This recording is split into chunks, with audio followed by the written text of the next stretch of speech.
Vamos a hablar un poco de los traidores a la patria, pero también vamos a hablar un poco más acerca de por qué el presidente triunfó, punto por punto, para los que no han entendido mucho la trascendencia de la ley eléctrica y la trascendencia y evidencia de los que estuvieron en contra de la reforma eléctrica.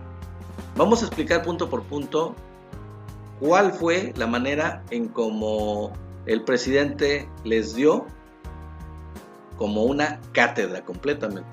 Esto es lo que pasa si ponen a jugar a niños con el maestro.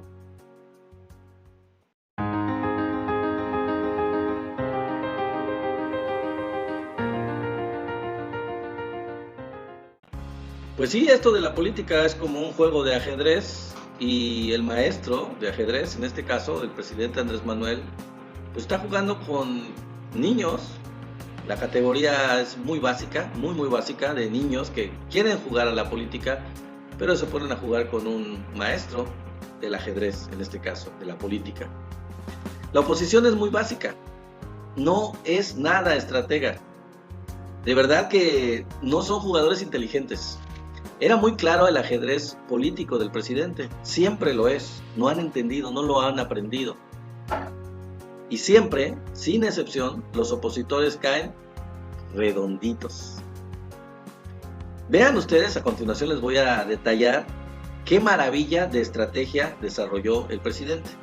Para aquellos que todavía piensan que el presidente es tonto o no es lo suficientemente listo o es un viejito, estos de la oposición, que son la minoría y que creen ese tipo de cosas. Número 1. El presidente sabía de antemano que la oposición no aprobaría su propuesta constitucional. Ya lo sabía. Tan lo sabía que desde hace 2 años se reunió con su gabinete energético en Palacio Nacional y los puso a trabajar en los proyectos de reformas a las leyes, no a la Constitución, reformas a las leyes, para crear el marco jurídico con el que se rescataría al sector energético. Es decir, sabía sobre los intereses extranjeros a los que sirve la oposición, sabía también del antipatriotismo de los opositores y de su rechazo a toda propuesta presidencial para rescatar la industria eléctrica.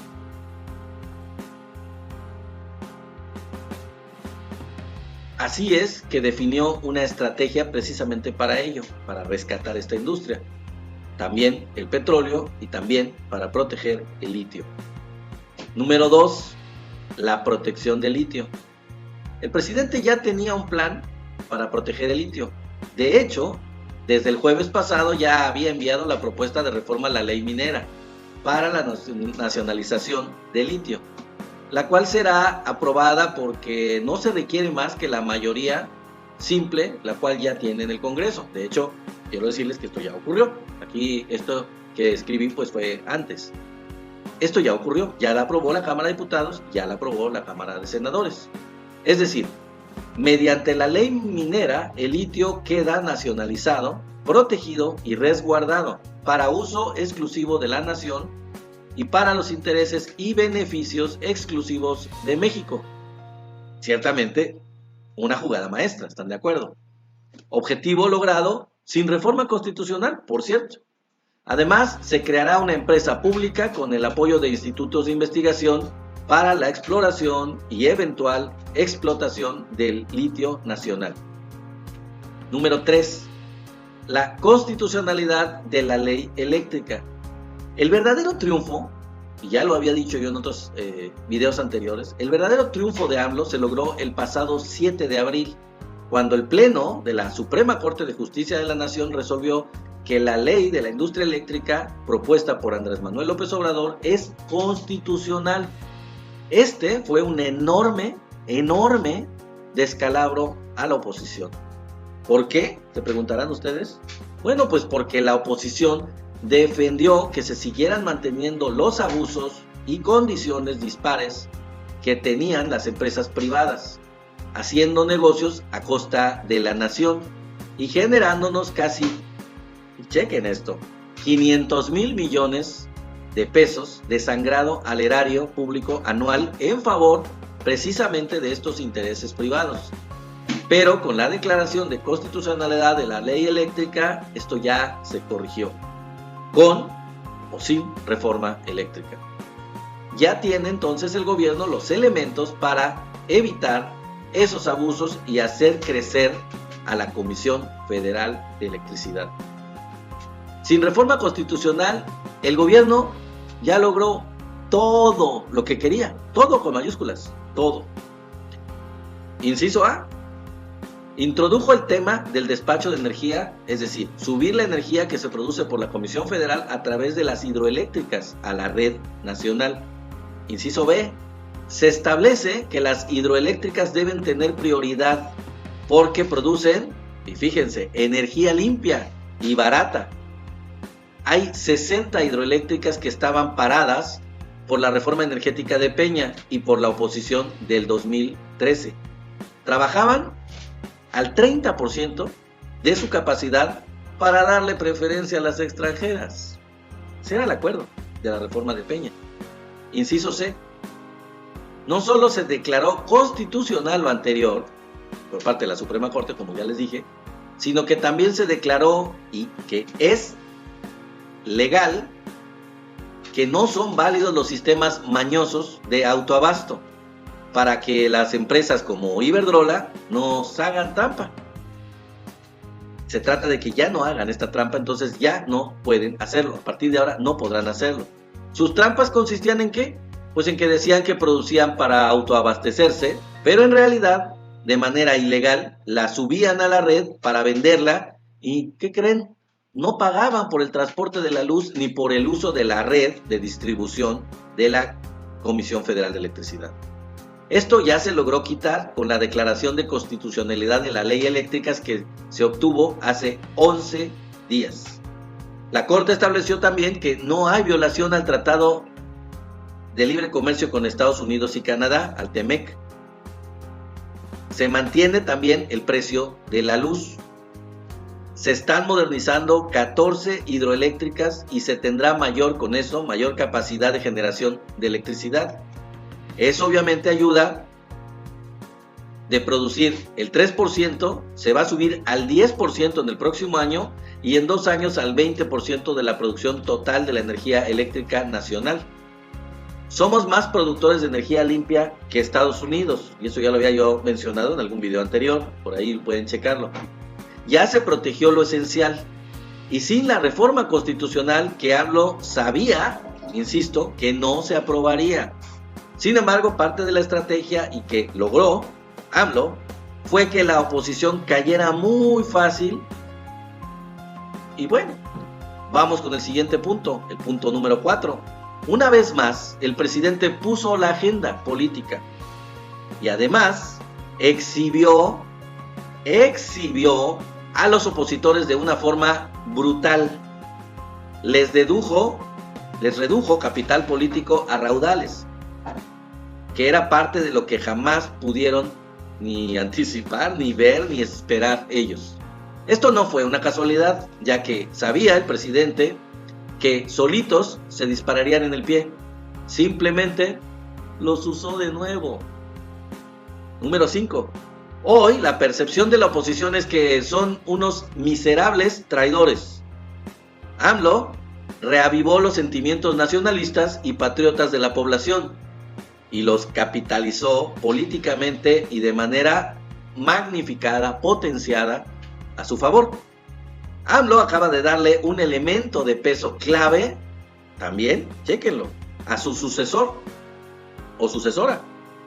Le acaba de dar una bandera muy sólida rumbo a la presidencia del 2024.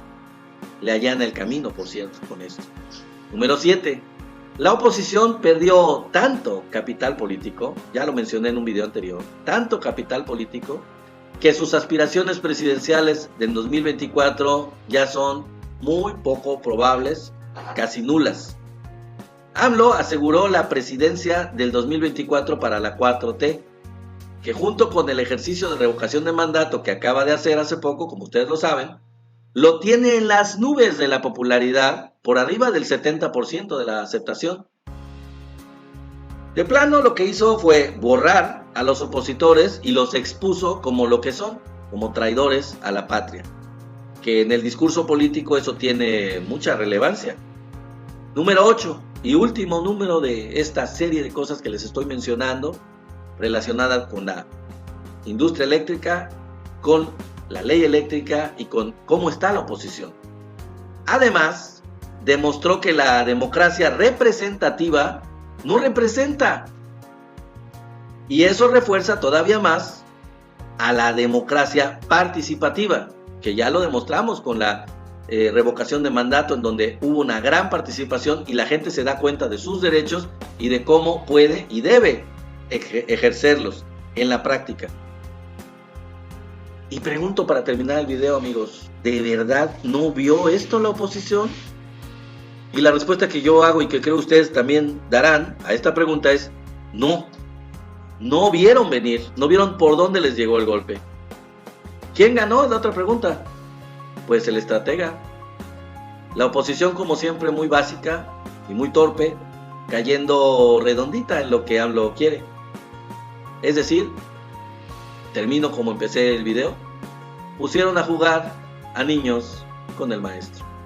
Y pues el maestro les dio una gran lección. Y no aprenden.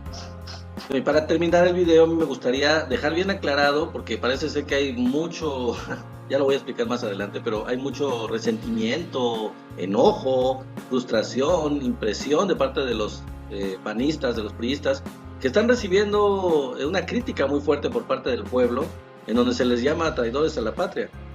Para terminar el video vamos a explicar a qué se refiere la descripción de traidores a la patria que está en el Código Penal y quién es el que se puede denominar como traidor a la patria. Es un delito, ¿eh?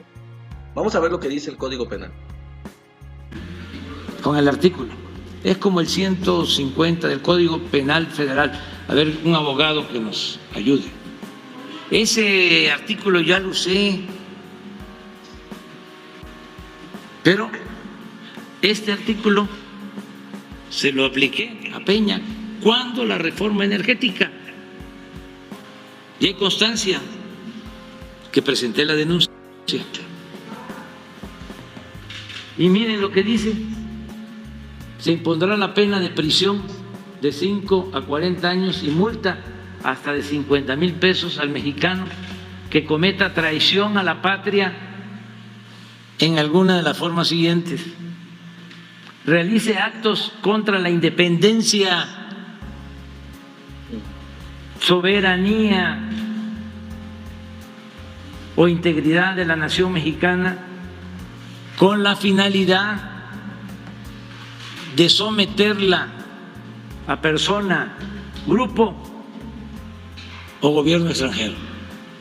Está en el Código Penal.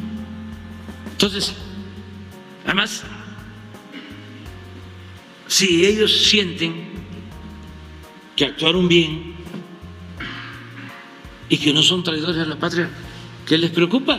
Bueno, y si no quedó muy claro con el Código Penal Federal, el artículo 123, como lo acaba de mencionar el presidente, ¿qué es traición a la patria? Que hay un rango, por supuesto, pero ¿qué es traición a la patria?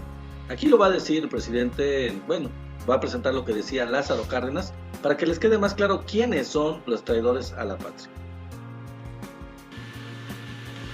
Miren lo que decía el presidente: gobierno o individuo que entrega los recursos naturales a empresas extranjeras traiciona a la patria.